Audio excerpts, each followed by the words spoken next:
Eu gostaria de compartilhar com vocês parte de um testemunho de uma pessoa salva que já serviu ao diabo. Quando o ouvi dar o seu testemunho, eu não queria acreditar, pois foi muito desafiador. Tive que jejuar diante do Senhor por 10 dias, perguntando-lhe: Senhor, isso é verdade? Foi nesse momento que o Senhor começou a me ensinar as coisas que acontecem no reino espiritual quando oramos. Este homem nasceu depois que seus pais tinham se dedicado a Lúcifer. Quando ele ainda estava no útero, eles realizaram vários rituais para dedicá-lo ao serviço de Lúcifer. Aos 4 anos de idade, ele começou a exercer o seu poder espiritual e seus pais começaram a temê-lo. Quando ele tinha 6 anos de idade, seu pai o levou a algumas bruxas para que elas o treinassem. E aos 10 anos, ele já fazia tremendas façanhas para o reino do diabo e já era temido por bruxas comuns. Ele ainda era um menino, mas já era tão terrível nas coisas que fazia. Quando fez 20 anos, já era um jovem com muito sangue em suas mãos. Ele matou à vontade. Tinha a capacidade de deixar o seu corpo através da meditação transcendental. E ele podia levitar. Às vezes, seu corpo se levantava do chão e ficava no ar. Às vezes, ele entrava em transe e deixava seu corpo. Seu corpo ficava para trás enquanto ele saía para o mundo através de uma prática chamada viagem astral. Ele foi usado por Satanás para destruir ou dividir muitas igrejas e levou à ruína muitos pastores. Um dia, ele foi designado para destruir uma igreja que estava em campanha de oração. Havia muita confusão e divisão na igreja. Ele começou a trabalhar contra ela, mas nesse momento o pastor chamou toda a igreja para fazer jejum. Como a igreja começou a jejuar, houve muito arrependimento e muita reconciliação. As pessoas se reuniram e começaram a orar para o Senhor trabalhar no meio delas. Elas continuaram intercedendo e clamando a Deus para ter misericórdia delas e intervir em suas vidas. À medida que os dias passavam, o homem veio de novo e de novo contra a igreja com espíritos demoníacos. Mas uma palavra profética veio, dizendo aos cristãos para se levantarem e travarem uma guerra contra os poderes das trevas que estavam atacando a igreja. Então, um dia, o homem deixou seu corpo em seu quarto para ir numa viagem astral. Ele liderou uma poderosa força de espíritos demoníacos contra a igreja. Agora, este é o seu testemunho. Seu espírito moveu-se através do ar sobre a igreja e tentou atacá-la, mas havia uma cobertura de luz sobre a igreja. De repente, um exército de anjos atacou e lutou contra eles no ar. Todos os demônios fugiram, mas ele foi preso pelos anjos. Sim, preso por anjos. Ele encontrou-se detido por cerca de 6 anjos. Trouxeram-no através do telhado, bem diante do altar da igreja. Ele apareceu lá enquanto as pessoas estavam orando.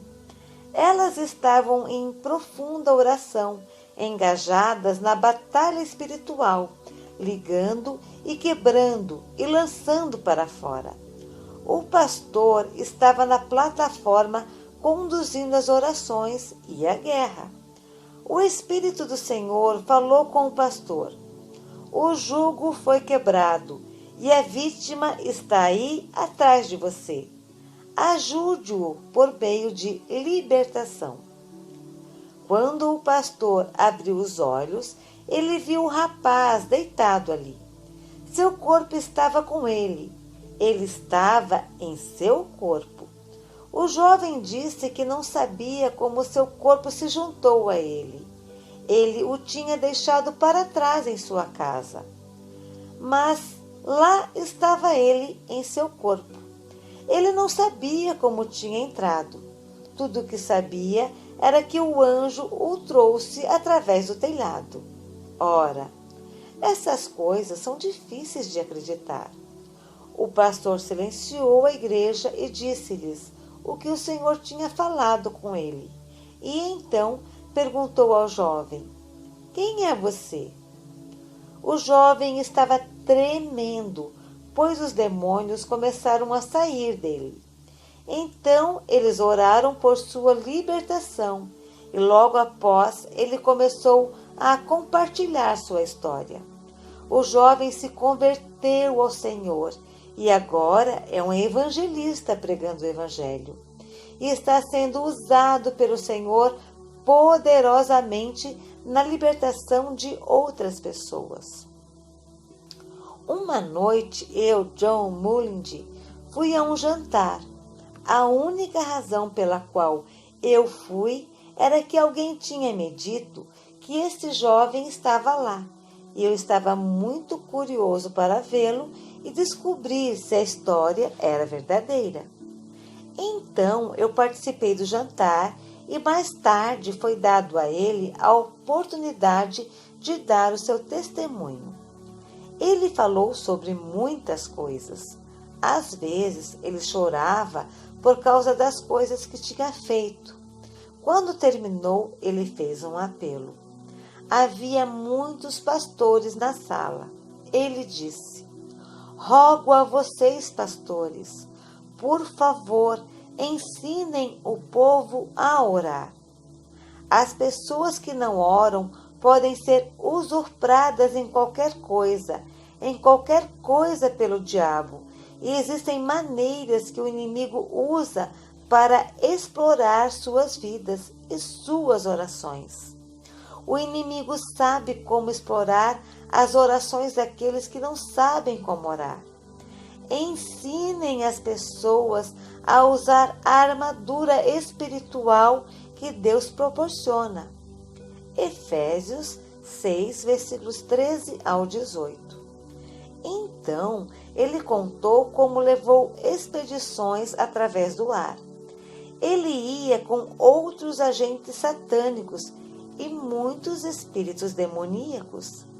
Era como se eles estivessem trabalhando em turnos, da mesma forma que você tem que ir trabalhar no seu turno. Ele tinha um turno regular, no qual ele era obrigado a ir e travar guerra nos céus. Ele disse que nos lugares celestiais, no mundo espiritual, quando a terra é coberta por um manto de escuridão, a cobertura é tão densa que é como rocha sólida e abrange toda a área. Os espíritos são capazes de ir por cima e por baixo dessa cobertura e de lá influenciar os acontecimentos na terra.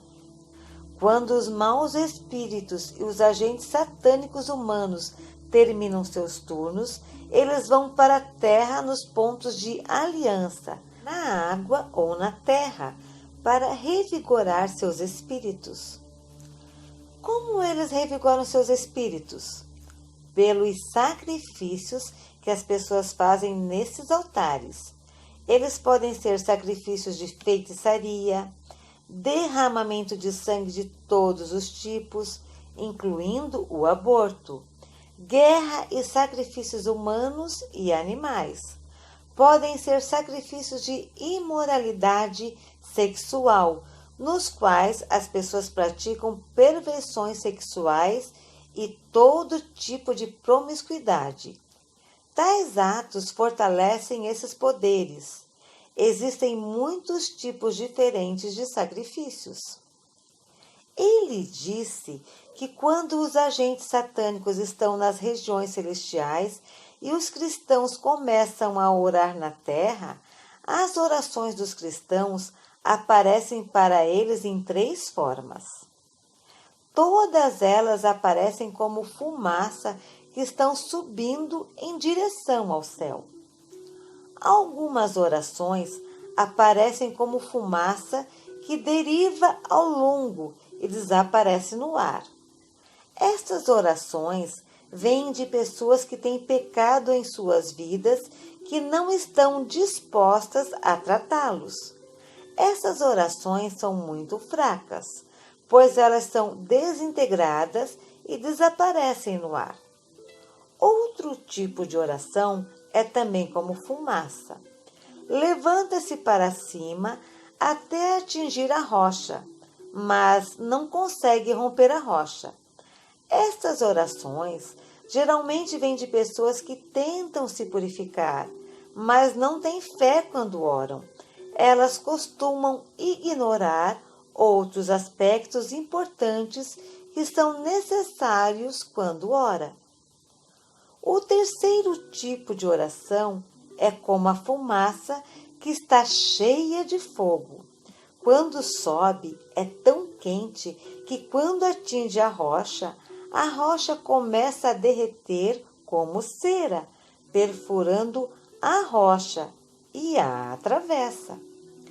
Muitas vezes, quando as pessoas começam a orar, suas orações parecem com o primeiro tipo. Mas como elas continuam orando, suas orações mudam e tornam-se como o segundo tipo de oração. E como elas continuam orando, de repente, suas orações inflamam em chamas. Suas orações tornam-se tão poderosas que perfuram a rocha. Muitas vezes, os agentes do mal notam que as orações vão mudando e chegando muito perto de se tornar fogo. Esses agentes então comunicam outros espíritos da terra e dizem-lhes: distraia essa pessoa da oração. Impeçam-nos de orar, detenha-nos. Muitas vezes os cristãos se rendem a essas distrações. Eles estão buscando, arrependendo-se e permitindo que a palavra examine o seu espírito. Sua fé está crescendo. Suas orações são cada vez mais focadas. Então, o diabo percebe que suas orações estão ganhando força e as distrações começam. Telefones tocam, às vezes no meio de oração muito intensa. O telefone toca e você acha que pode ir atendê-lo e em seguida voltar e continuar orando. No entanto, quando você volta ao início, e é isso que o diabo quer. Outros tipos de distrações surgem em seu caminho. Elas podem tocar seu corpo, trazendo dor em algum lugar. Elas podem fazê-lo ficar com fome, fazendo com que você queira ir para a cozinha, preparar algo para comer. Se eles conseguirem tirar você deste lugar, eles terão derrotado você. Ele disse aos pastores: ensinem as pessoas a reservar algum tempo, não apenas para oração casual. Elas podem fazer isso o resto do dia. Uma vez por dia, elas devem ter um momento em que elas estarão se concentrando de todo o coração em Deus, sem distrações. Se as pessoas insistirem nesse tipo de orações e se permitirem ser inspiradas no Espírito para continuar, alguma coisa acontecerá no Espírito. O fogo atinge a rocha e ela derrete. O homem disse que quando o degelo começa, ele é tão quente que nenhum espírito demoníaco pode suportar, nenhum espírito humano pode suportar. Todos eles fogem. Aparece uma abertura no reino espiritual. Tão logo ela aparece, todo o problema na oração para. A pessoa que está orando no chão sente que a sua oração, de repente, torna-se tão boa, tão agradável, tão poderosa e intensa. Eu descobri que naquele momento, normalmente perdemos toda a consciência de tempo e outras coisas. Não que nós nos tornemos descuidados, pois Deus cuida de nosso tempo, mas é como se você abandonasse tudo e se conectasse com Deus. O homem disse que quando as orações rompem, a partir daquele momento não há mais resistência e a pessoa pode continuar orando enquanto ela quiser. Não há nenhuma resistência para detê-la. Então, ele disse que depois que a pessoa termina a oração, a abertura continua aberta. Ele disse que quando as pessoas saem de seu local de oração e seguem sua rotina, a abertura se move junto com elas. Elas não estão mais operando sob a cobertura. Elas estão operando sob um céu aberto. Ele disse que nesse estado o diabo não pode fazer o que quiser contra elas. A presença do Senhor é como um pilar do céu sobre suas vidas. Elas são protegidas e há tanto poder dentro do pilar que por onde elas forem, a presença toca outras pessoas também. Elas discernem o que o inimigo tem feito em outras pessoas. E enquanto elas falam com as pessoas que estão junto delas, essas pessoas também vêm para dentro do pilar. Enquanto elas ficam dentro do pilar, todas as amarras impostas pelo inimigo enfraquecem. Então, quando as pessoas que experimentaram este avanço espiritual compartilham Jesus Cristo com os pecadores, a resistência dos pecadores é baixa. É muito fácil trazê-los até a salvação quando oram pelos enfermos ou sobre outras coisas. A presença que está com elas faz toda a diferença. O homem disse que o diabo odeia essas pessoas.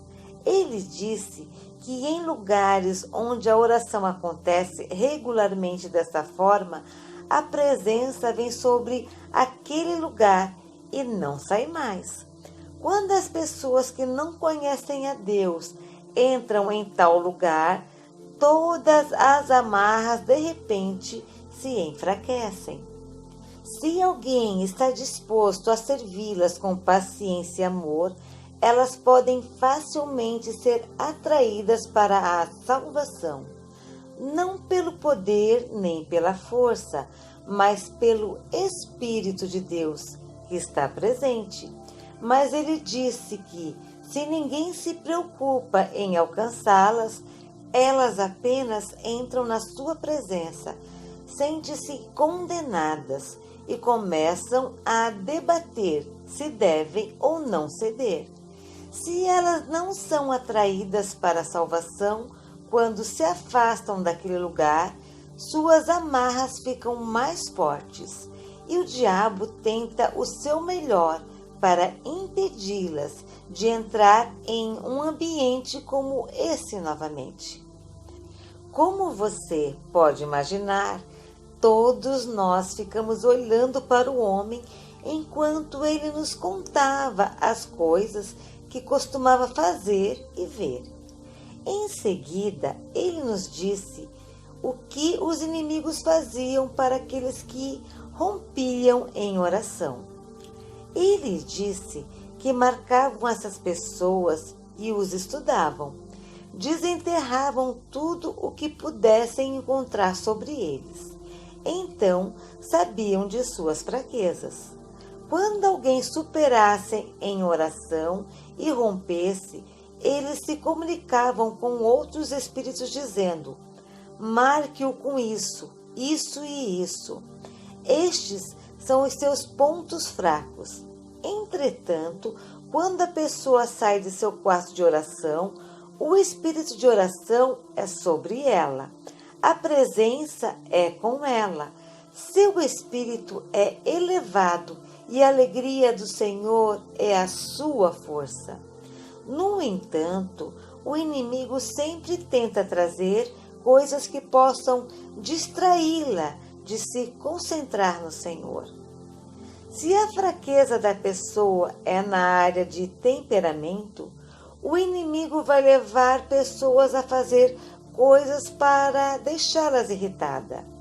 Se ela não é sensível ao Espírito Santo e se permite perder a paciência, ela tira os olhos do Senhor. Ela fica irritada, se sente furiosa. Então, depois de alguns minutos, ela quer esquecer tudo e seguir em frente com a alegria do Senhor. No entanto, não se sente mais alegre. Ela tenta se sentir bem de novo, mas não pode. Por quê? Enquanto ela estava cedendo à tentação, os demônios estavam trabalhando duro para fechar a abertura acima dela. Depois de terem restaurado a rocha, a presença é cortada. A pessoa não deixa de ser um filho de Deus, mas o extra de unção sobre a sua vida, a presença que buscou além do seu próprio esforço, é cortada. O inimigo busca conhecer as suas áreas de fraqueza.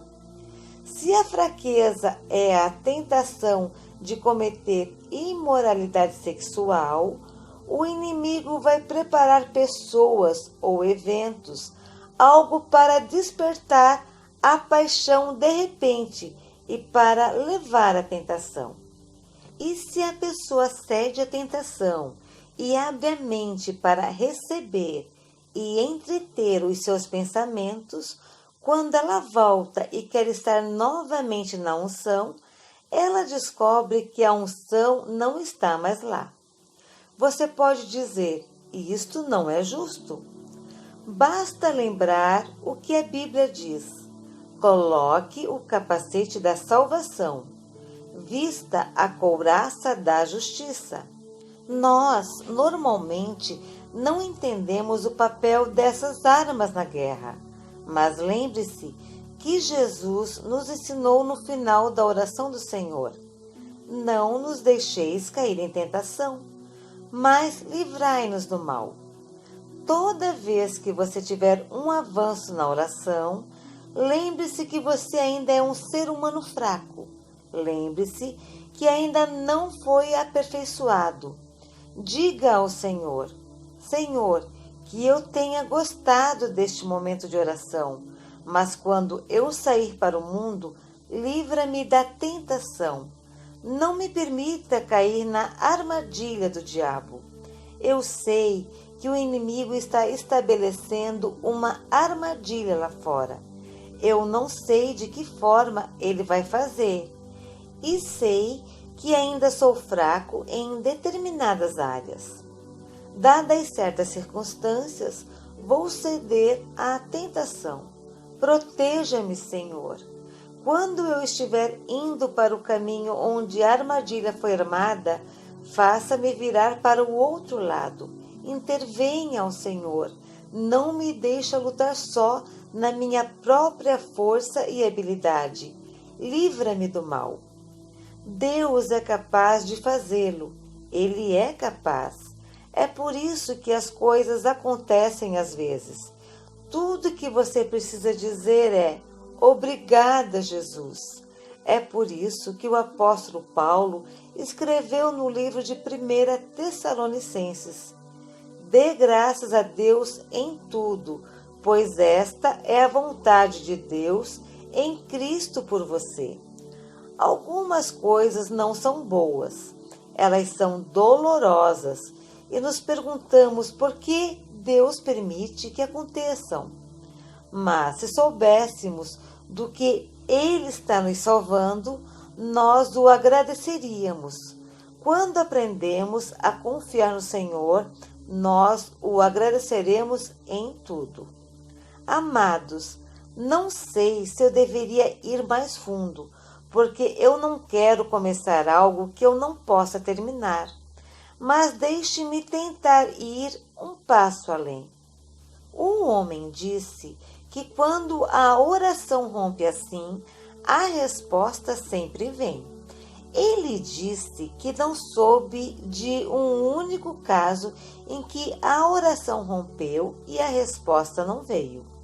Ele disse que a resposta sempre vinha, mas que na maioria dos casos nunca alcançou a pessoa que pediu. Por quê? Há batalha nos céus. Ele disse que depois que o inimigo conseguisse cortar o céu aberto e restaurar a rocha, ele observa a pessoa e esperava, porque ele sabia que a resposta definitivamente viria. Então o homem disse algo que realmente abalou a minha fé. Foi por causa do que ele compartilhou a seguir que jejuei por 10 dias perguntando: Senhor, isso é verdade? Você pode provar isso para mim? O homem disse que cada cristão tem um anjo que o serve. Sabemos que a Bíblia diz que os anjos são espíritos ministradores que nos servem. Ele disse que quando as pessoas oram, a resposta vem nas mãos de seu anjo. O anjo traz a resposta, assim como lemos no livro de Daniel. Então ele disse algo que era difícil receber. Se aquele que ora sabe da armadura espiritual e está vestido com ela, a resposta vem por um anjo que também está vestido com a armadura completa. No entanto, se a pessoa que ora não se preocupa em estar vestida com a armadura espiritual, seu anjo vem a ela sem a armadura espiritual. Quando os cristãos são descuidados com os tipos de pensamentos que entram em suas mentes e não lutam a batalha na mente, seus anjos vêm a eles sem capacetes. Qualquer arma espiritual que você ignorar na terra, seu anjo não a tem quando ele te serve. Em outras palavras, nossa armadura espiritual não está protegendo nossos corpos físicos, está protegendo nossas façanhas espirituais. Um homem disse que, como o anjo estaria vindo, eles os veriam, encontrariam as áreas que estavam descobertas e, em seguida, atacariam essas áreas. Se ele não tinha um capacete, eles atirariam em sua cabeça. Se ele não tinha um peitoral, eles atirariam em seu peito. Se ele não tinha sapatos, eles fariam um fogo e obrigariam a andar através do fogo. Agora estou apenas repetindo o que o homem disse. Na verdade, nós lhe perguntamos: os anjos podem sentir o fogo? Você sabe o que ele respondeu? Lembrem-se, este é o reino espiritual. Eles são espíritos que lidam com os espíritos. A batalha é intensa. Quando dominam um anjo de Deus, a primeira coisa que eles vão atrás é a resposta que ele está carregando e a roubam dele. Então, eles dão a resposta a pessoas que estão envolvidas em ocultismo ou bruxaria, para que possam dizer: eu consegui isso por meio de bruxaria. Lembre-se que a Bíblia diz no livro de Tiago: todas as coisas boas vêm de Deus. Tiago 1, versículo 17. Então, onde é que o diabo consegue as coisas que ele dá ao seu povo? Algumas pessoas que não podem ter filhos vão para feiticeiros e satanistas e engravidam. Quem lhe deu o bebê? É Satanás um criador? Não, ele rouba de quem não ora até o fim. Jesus disse: orai sem cessar. E então ele disse: mas quando o Filho do Homem vier, encontrará fé? Ele vai encontrar você ainda esperando? Ou será que você desistiu e o inimigo roubou aquilo pelo que você orou? Então o homem disse que eles não ficavam satisfeitos apenas em roubar a resposta. Eles também queriam deter o anjo. Eles começariam a lutar contra ele. E ele disse que às vezes eles teriam sucesso em segurar e amarrar o anjo. Ele disse que quando isto acontece, o cristão na terra se torna uma vítima também. Ele pode fazer qualquer coisa para este cristão, porque ele fica totalmente sem auxílio no reino espiritual. Perguntei-lhe: você quer dizer que um anjo pode ser mantido em cativeiro pelas forças demoníacas? O homem não conhecia as escrituras na época em que ele estava dizendo tudo isso. Ele não conhecia os versículos. Ele estava apenas compartilhando suas experiências. Ele disse que não conseguia segurar o anjo por muito tempo, porque como outros cristãos orariam em outro lugar, reforços viriam e o anjo sairia livre. No entanto, se o cristão responsável não orasse por ele, o anjo permaneceria em cativeiro. Então, o inimigo enviaria seu próprio anjo para o cristão como um anjo de luz. É assim que o engano vem. Falsas visões e falsas profecias, falsas orientações ou conduções no espírito e a realização de todos os tipos de decisões erradas. E muitas vezes essa pessoa fica aberta a todos os tipos de ataques e escravidão. Deixei o jantar extremamente preocupado.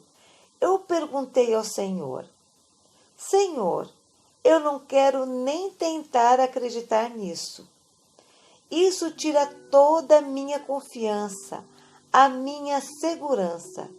Durante os 10 dias em que busquei o Senhor fez duas coisas. Ele não só confirmou as coisas que eu tinha ouvido falar, mas também abriu a minha mente para entender muito mais sobre o que acontece no reino espiritual do que o homem nos disse.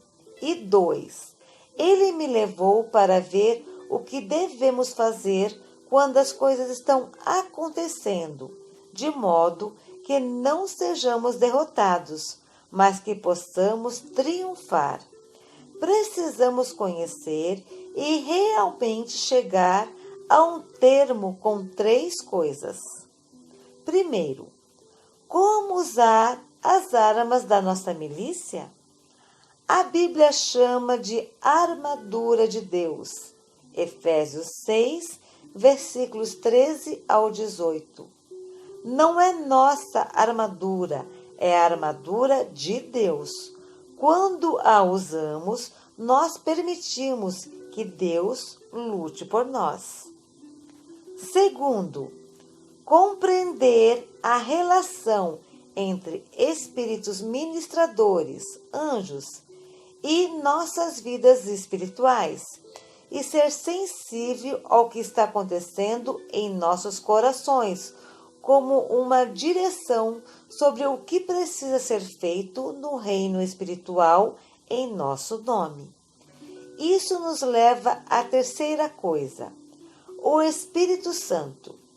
Não devemos considerar o Espírito Santo como nosso servo que está nos servindo e trazendo-nos as coisas. Ele não corre para trás e para frente entre nós e o Pai para lhe dizer o que precisamos. Esse é o trabalho dos anjos. Ele está ao nosso lado. Fazendo o quê? Guiando-nos, ensinando-nos, direcionando-nos, ajudando-nos a orar no caminho certo. E quando essas coisas estão acontecendo no reino espiritual, Ele nos permite saber. Às vezes, Ele nos acorda no meio da noite e diz: ore, mas você diz: não, minha hora ainda não chegou. E Ele diz: ore agora. Por quê?